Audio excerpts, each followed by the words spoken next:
Hello बच्चों, let's read this question. What will be the order of reaction for a chemical change having log T half versus log A, where A is equals to initial concentration of reaction, T half is equals to half life and assume 2K is less than 1. So ये हमें graph given है between log T half and log A में, and these are the options: zero order, first order, second order and none of these. Basically इस question में हमें order of the reaction बताना है according to the graph given. So key concept होगा इस question का order of reaction. Order of reaction and order of reaction represent करता है रेट किस तरीके से कॉन्सेंट्रेशन ऑफ रिएक्टेंट्स पे डिपेंड करता है. So let us write the same. पार dependence of rate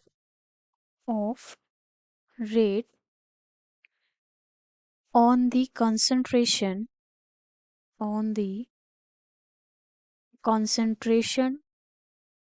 of all the reactants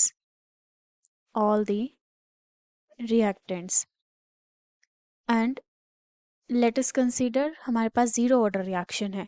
it shows जो रेट है that is equivalent to the जो कंसंट्रेशन है that raise to power zero, which shows जो zero order reaction है वो concentration पर depend नहीं करती. जीरो ऑर्डर एंड अगर हमारे पास कोई रिएक्शन गिवन है इन विच जो रेट है that is directly proportional to the concentration and जिसका रेट हम लिख सकते हैं इस तरीके से, rate is equals to K. A represents the concentration raise to power 1 और जो यहाँ पे के है this represents rate constant and for this it will be first order reaction. And अगर हमारे पास रेट आए इस तरीके से A raise to power square, which means अगर कंसंट्रेशन को हम डबल करते हैं तो रेट 4 टाइम्स हो जाएगा. कंसंट्रेशन को अगर हम 3 टाइम्स करेंगे तो rate will be 9 times and this shows second order. So by this we can conclude कि जो हमारे पास ऑर्डर ऑफ रिएक्शन है it is basically rate and concentration relationship which shows rate dependence on the concentration. Now let us come to the question. According to the question हमें graph given है and we have to find the order of reaction. Basically हमें T half और concentration का graph given है. So let us consider the relationship between this. जो हमारे पास T half होता है that is basically inversely proportional to the concentration raised to power n minus 1 and T half जो है it represents half life and half life represent करता है वो time जब जो हमारा रिएक्टेंट होगा वो 50% रिएक्शन में इन्वॉल्व हो चुका होगा. Whereas A is the concentration और initial concentration as per given in the question and जो हमारे पास n होगा this will be order of reaction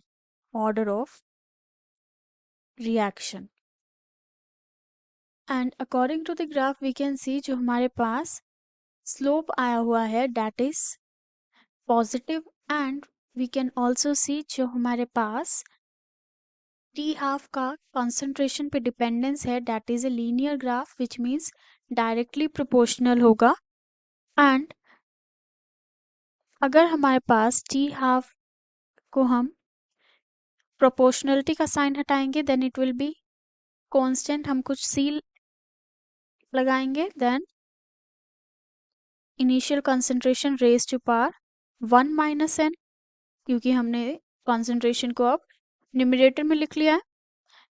so we can write this T half is equals to C A 1 minus n. According to the graph log of T half है and log of concentration है.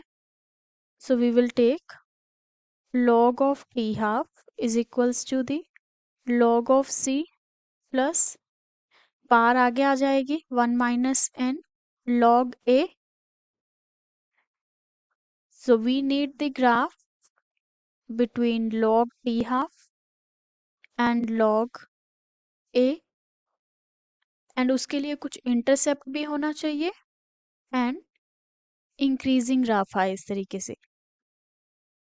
सो अगर हम इसे straight line equation से match करें, y is equals to M X plus C, intercept हमारा log C आ चुका है, एंड जो हमारे पास x है that is log A, and जो हमारे पास m की वैल्यू होनी चाहिए डैट शुड बी 0, बिकॉज हमें जो स्लोप चाहिए that should be 45 degree, and tangent 45 degree होता है हमारे पास 1,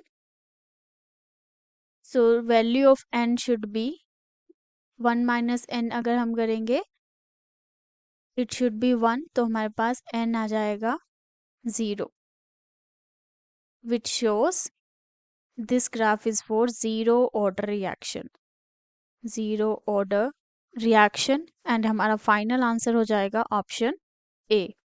सो let us write the final answer, option A जो है that will remain the final answer, zero order. Hope you understood it well. Best of luck.